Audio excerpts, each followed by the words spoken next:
kabarnya guys? Mudah-mudahan pada betah ya di rumah ya, melakukan social distancing karena dalam rangka turut juga memutus tali rantai perkembangan dari penyebaran virus corona. Ya sudah, walaupun sudah 2 minggu lebih di rumah, mungkin ya agak sedikit jenuh, yaitu wajar.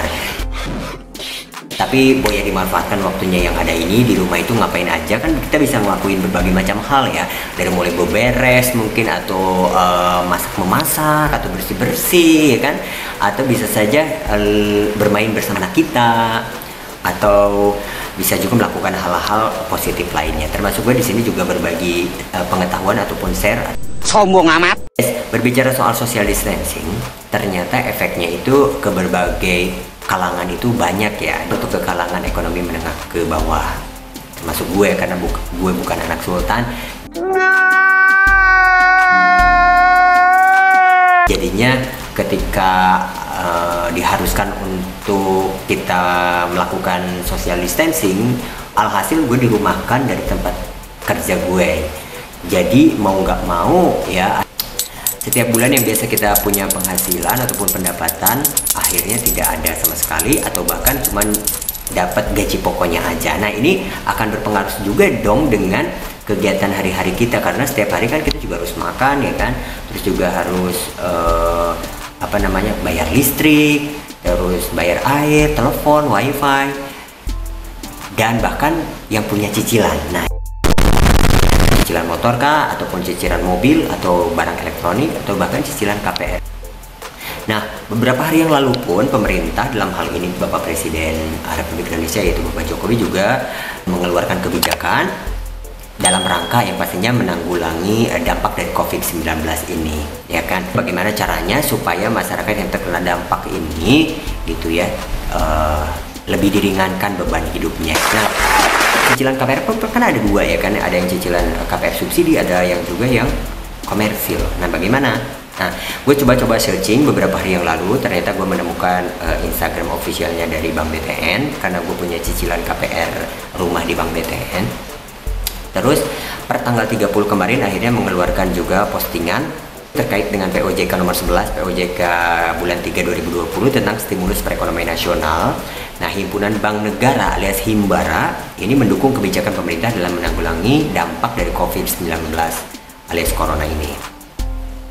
Nah, siapakah yang berhak mendapatkan keringanan ini ya?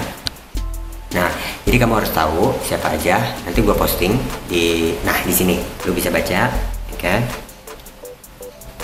Ya, oke. Jadi sambil gue bacain ya. Yang berhak mendapatkannya adalah debitur, yaitu pelaku UMKM yang terdampak virus corona, baik secara langsung maupun tidak langsung pada sektor ekonomi, pariwisata, transportasi, perhotelan, perdagangan, pengolahan, pertanian, dan pertambangan. Nah, ini bagaimana caranya untuk mendapatkannya? Pertama adalah ingat, jadi debitur wajib mengajukan permohonan restrukturisasi kepada bank tempat pengajuan kredit ya. Jadi distrukturisasi lagi, kembali dari awal gitu ya, bagaimana cicilannya berapa per bulannya, kemampuannya berapa untuk membayar. Yang kedua, bank akan melakukan penilaian terhadap kondisi nasabah untuk menetapkan restrukturisasinya, berat, sedang, atau ringan. Nah, seperti yang tadi gue bilang, yang berhak menentukannya itu adalah pihak banknya setelah nanti melihat dari formulir yang sudah kita isi dan kita kirim lagi ke mereka ya. Terus yang ketiga, bank menentukan bentuk restrukturisasi debitur sesuai dengan kondisi kemampuan debiturnya sendiri. Itu oke. Supaya nggak bingung bagaimana caranya, nah, tonton video ini sampai habis, jangan di skip, karena gue bakal kasih tahu bagaimana proses untuk mengajukan supaya KPR kita ke bank, terutama kalau gue kan ke Bank BTN ya, diberikan keringanan. Nice. Ya, silakan kamu buka Google Chrome-nya ya. Lalu setelah itu ketikkan https://bit.ly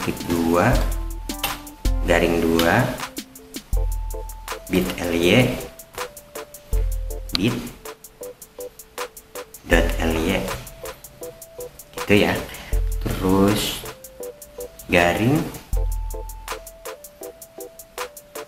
2 wifi gitu, terus kapital VOCC. Nah ini ya guys alamat linknya, nanti gue kasih di kolom deskripsi gue, jadi nanti lu tinggal klik aja, tinggal langsung klik, langsung menuju ke halaman websitenya dari Bank BTN. Oke, tarap. Nah kan langsung muncul ke halaman websitenya Bank BTN. Kamu bisa pilih di sini mau bahasa Indonesia atau bahasa Inggris ya. Kalau gue sih bahasa Indonesia aja. Aku cinta Indonesia, ya kan?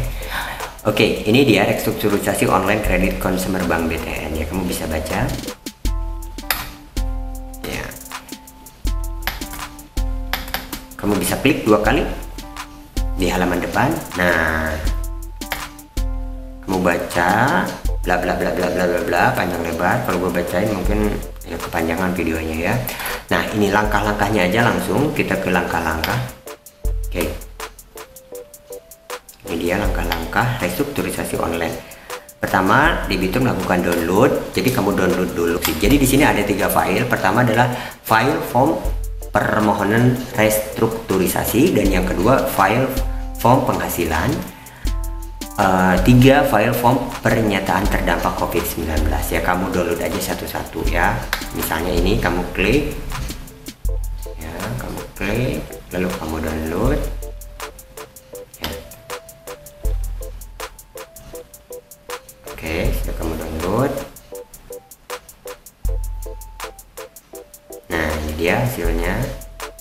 Nah jadi seperti ini formulirnya. Nah jadi di sini kamu nanti harus diwajibkan untuk mengisi ya. Misalnya di sini ya tertanggal daerah kamu di mana, misalnya daerah Karawang atau daerah Sukabumi atau daerah mana, tanggal berapa kamu mengajukan ini dan bulan apa, tahun berapa. Kepada yang terhormat pimpinan Bank BTN KC, kantor cabang ya. Kantor cabangnya kamu ketika melakukan akad kredit rumahnya di kantor cabang mana banknya. Kalau gue masuknya kantor cabang Harapan Indah Bekasi ya, di Bekasi misalnya. Oke, dengan hormat yang bertanda tangan di bawah ini bla bla bla bla, nama, tulis nama kamu, nomor identitas sesuai KTP ya. Terus alamat agunan. Nah, yang dimaksud dengan alamat agunan di sini yaitu kamu masukkan alamat rumah yang sekarang lagi dicicil sama kamu ya.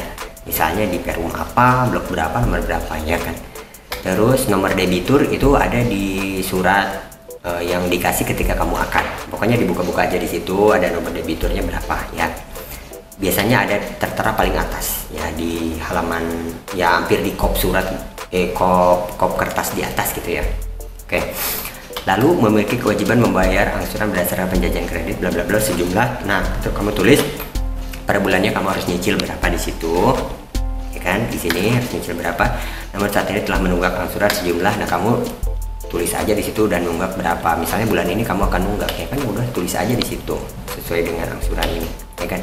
Sehubungan dengan hal tersebut mohon untuk dapat diberikan keringanan oleh Bank BTN sehingga dapat melanjutkan pembayaran angsuran secara tertib dan teratur dengan jumlah yang kami sanggupi, yaitu sebesar, nah kamu kesanggupannya berapa. Misalnya kalau dari cicilan 2 juta per bulan, jadi kamu karena ini mungkin kamu cuma dapat gaji pokoknya setengahnya dari gaji kamu yang biasa kamu dapatkan per bulan ya, jadi kamu ya sesuaikan saja. Misalnya kamu mampunya bayar cuma 1 juta ataupun 700 ataupun 500 ya kamu sertakan, karena nanti juga ada formulir berikutnya akan kita bahas ya.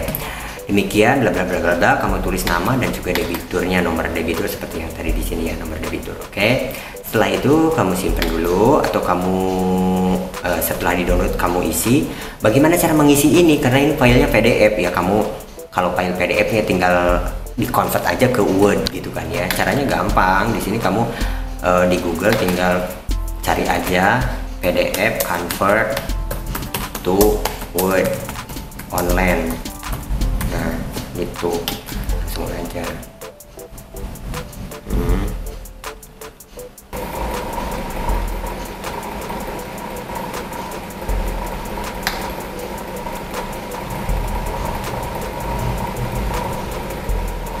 Nah, misalnya ke sini guys. Jadi kamu buka aja form permohonan debitur, kamu open.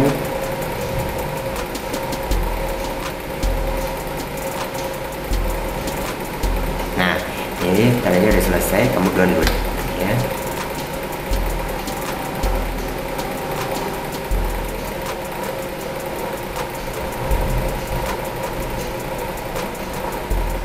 download Word file di sini.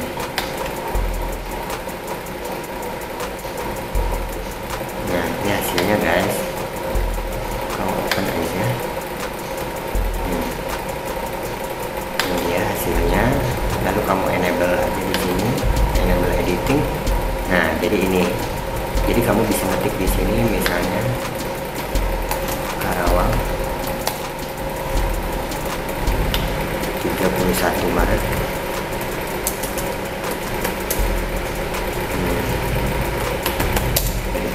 Gitu ya. Kamu bisa isi, atau kamu mau ngisinya secara manual, jadi kamu tinggal print aja, print out si formulir ini ya. Terus kamu isi dengan manual ya, pakai bolpen ya kan, manual. Oke. Kamu isi, setelah itu kamu di sini kasih nama dan tanda tangan, lalu nomor ya di sini ya. Oke, itu dia. Lalu yang kedua adalah formulir. Yang kedua adalah, kita balik lagi ke sini. Formulir yang kedua, formulir form penghasilan ya. Ini dia formulir form penghasilan. Nah, oke. Nah, jadi kamu harus isi juga, wajib kamu isi ya. Nah, seperti nama debiturnya, nama kamu siapa, nama debitur, tempat tanggal lahir, penghasilannya. Jadi penghasilan debitur. Kalau yang gue tangkap sih di sini adalah penghasilan debitur saat kena corona ini ya kan. Karena kalau penghasilan yang kemarin-kemarin sebelum adanya wabah virus corona kan, kita sudah dinyatakan mampu kan untuk mencicil. Tapi karena gara-gara pandemik ini ya kan, jadi kita rasanya berat banget untuk mencicil ya kan. Nah, jadi kamu kasih di sini penghasilannya berapa, mungkin ada pendapatan lain, jadi kamu isi juga bla bla bla. Nah, selain itu kamu isi juga pengeluarannya, biaya sekolah, biaya makan, biaya transport, telepon dan lain sebagainya, isi ya. Terus jumlahin subtotalnya berapa, lalu kewajiban lainnya, kamu punya cicilan di bank berapa, hutang ke koperasinya berapa, cicilan motornya berapa misalnya, ataupun cicilan yang lainnya kamu isi, subtotal kewajibannya berapa, jumlahin. Nah, total pengeluaran kamu jadinya setiap bulan itu harusnya keluar berapa. Nah, terus total pengeluaran ini dikurangi total penghasilan, hasilnya akan seperti ini. Penghasilan bersih berapa. Kalau ternyata minus penghasilannya karena harus membayar cicilan ke bank, harus membayar bla bla bla dan lain sebagainya, udah tulis aja minus di situ ya kan, tulis aja minus. Jadi kemampuan mengangsur berarti 0 di sini ya kan, 0, tulis aja 0. Lalu setelah itu seperti biasa kamu tulis lagi di sini tempat kamu, tanggal berapa sekarang dan bulan apa, lalu tanda tangan. Nah, kita di sini kasih nama dan tanda tangan ya. Oke, itu dia caranya. Tadi seperti biasa, kalau untuk mendownloadnya sama aja, klik download lalu di-convert ke Word dulu ya, di-convert filenya ke Word dengan pakai PDF to Word converter yang online. Oke. Terus untuk yang ketiga adalah formulir. Kita balik lagi, formulir yang ketiga adalah yang ini, file form pernyataan terkena dampak COVID-19 ya. Jadi kamu wajib juga mengisi. Jadi ada 3 formulirnya. Yang ini juga di-download ya, seperti biasa di-download terus di-convert ke Word dulu, lalu bisa kamu isi secara ketikan ataupun secara manual. Kamu tinggal print out ya. Ketik nama, nih nomor induk KTP kamu, nomor KTP, terus tempat tanggal lahir, nomor debitur, alamat tahunan itu alamat tadi rumah yang harus kamu cicil, alamat tinggal sekarang di mana. Kalau ternyata sama ya berarti sama alamatnya, nomor handphone, terus alamat email. Nah, terus dengan ini saya sedang mengajukan permohonan restrukturisasi kredit kepada BTN kantor cabang mana kamu kemarin waktu akan kreditnya dengan kantor cabang di mana ya. Terus adapun usaha pekerja di sektor apa, kamu tulis aja walaupun bukan di sektor yang tadi sempat dibilang di awal, tapi nggak apa-apa. Misalnya kamu sektor pendidikan, ya sudah kamu kasih aja di sini sektor pendidikan. Ya sejujur-jujurnya aja lah ya kan. Ya mudah-mudahan sih di SCC ya. Terus di sini seperti biasa alamat dan juga ini kota kamu dan juga alamat dan juga tanggal setiap bulan. Lalu di sini kasih materai 6.000 dan kamu kasih nama di sini dan nomor debitur, lalu tanda tangan. Tanda tangannya harus kena ke materai ya. Nah, setelah itu semua diisi, nah setelah itu itu kamu isi semuanya. Lalu apa saja yang harus kamu lakukan? Ya, yaitu yang kesini nih, kamu lakukan foto ataupun scan terhadap. Nah, yang pertama adalah kamu kirim KTP, ya di scan ataupun di foto ya, bisa aja di scan atau di foto. Terus form permohonan restrukturisasi yang tadi sudah diisi pertama. Terus form penghasilan ataupun slip gaji yang tadi sudah diisi. Terus yang ketiga form pernyataan terdampak COVID-19 yang tadi juga sudah di-download dan diisi. Ya. Lalu swap foto selfie tampak depan. Jadi artinya kamu memegang KTP, terus juga memegang form permohonan restrukturisasi, form penghasilan, slip gaji, dan form pernyataan terdampak COVID-19 gitu ya. Sambil dipegang gitu. Gitu ya. Wait a minute. Who are you? Terus lalu setelah itu semuanya berbentuk file, kamu email. Nah, emailnya ke restruktonline.btn@gmail.com. Emailnya kasih judul ya, judul emailnya yaitu restrukturisasi BTN, terus nama rekening ya. Terus attach file disesuaikan dengan jenis form ataupun nama debiturnya. Jadi filenya diambilin yang tadi sudah diisiin tadi, seperti yang ini hasil scanan tadi komplit ya semuanya. Nah, ini contohnya ada restrukturisasi spasi BTN, Ardiansa, terus nomor debitur, terus attach filenya ini. Jadi harus satu-satu ya.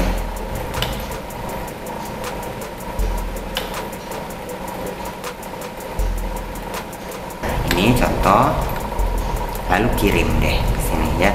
Jangan lupa alamat emailnya ini, kasih judul ini, lalu di attach filenya, yaitu di sini klik attach filenya, ambil filenya. Oke, jadi begitu guys. Lalu kita akan menunggu informasi dari bank BTN tersebut ya, hasilnya seperti apa. Jadi mereka yang nanti akan menilai kemampuan kita saat ini untuk melakukan yang namanya cicilan KPR di bank BTN tersebut. Bagaimana dengan bank-bank yang lain? Gue rasa sih bank-bank lain pun sepertinya memberikan kebijakan yang sama. Karena apa? Karena di sini juga tertera bahwa ini bukan hanya semata bank BTN saja, tapi juga himpunan bank negara ya. Artinya mungkin bank-bank negara yang tergabung di Himbara ini, ya kan? Bisa kamu coba. Atau kalau kamu ingin memastikan, kamu tinggal buka website dari bank tempat kamu melakukan akad kredit ya. Misalnya dengan bank apa gitu ya. Misalnya dengan mungkin dengan Bank Jali atau Bank Madun ataupun Bank Rojali. Oke. Oh my god. Wow. Mudah-mudahan ini sedikit memberikan pencerahan buat kalian dan juga buat kita semuanya. Gue tadi sudah sempat mencoba dan gue juga sudah melakukan pengajuan. Lalu tinggal menunggu hasilnya seperti apa. Mudah-mudahan sih di ACC, sehingga kalau di ACC itu bisa saja kita dilakukan satu keringanan cicilannya, mungkin jadi misalnya dari 2 juta jadi 1 juta kayak, ataupun bisa ditangguhkan selama beberapa bulan ini ya, maksimal 1 tahun gitu ya kalau tidak salah. Jadi ditunda dulu untuk cicilannya, tapi nanti akan diteruskan ke di tahun-tahun berikutnya. Artinya kalau kita mungkin cicilannya 20 tahun menjadi 21 tahun, karena 1 tahun ini kita berhenti dulu gitu ya. Ya, namanya juga musibah ya. Mudah-mudahan musibah ini cepat berlalu, COVID-19-nya cepat hempas dari muka bumi ini. Wow. Kita bisa kembali lagi beraktivitas seperti biasa dan punya penghasilan rutin seperti biasa, sehingga tidak punya kendala apa-apa terhadap cicilan-cicilan dan biaya-biaya hidup lainnya. Oke, semoga tutorial kali ini bermanfaat. Jangan lupa like, comment, share, dan juga subscribe channel ini.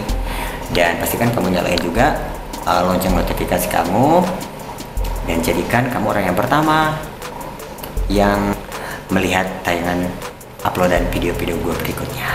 Oke, terima kasih. Sampai jumpa.